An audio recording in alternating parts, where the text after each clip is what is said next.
એક નદીના કિનારે શંકરનું એક મંદિર હતું. પછવાડે પીપળાનું મોટું ઝાડ. એ ઝાડ ઉપર એક હંસ અને એક કાગડો રહેતા હતા.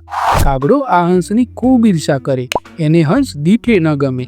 ઉનાળાના દિવસો હતા. એક થાકેલો પાકેલો મુસાફર બપોરના સમયે પીપળાના ઝાડ પાસે આવી. તેણે પોતાના ધનુષ બાણ ઝાડના ગઢના ટેકે મૂક્યા ને તે આરામ કરવા ઝાડના છાંયે સૂતો.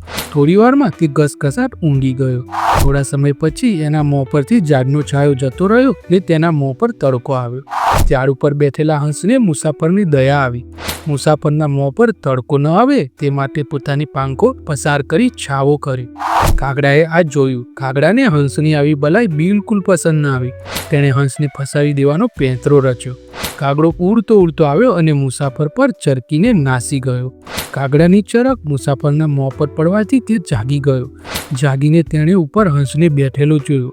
તેણે થયું, આ હંસ જ મારા પર ચરપ્યો લાગે છે. ગુસ્સે થયેલા મુસાફરે હંસને બાણથી બીંધીને પોતાનો ગુસ્સો ઉતાર્યો. આમ દુર્જન સાથે રહેવાથી પરોપકારી હંસે પોતાનો પ્રાણ ગુમાવ્યો. મિત્રો, વાર્તા સારી લાગી હોય તો લાઈક કરજો, ચેનલને સબસ્ક્રાઈબ કરજો. મળીશું બીજા વિડીયોમાં. જય હિન્દ, જય ભારત, જય જય ગરવી ગુજરાત.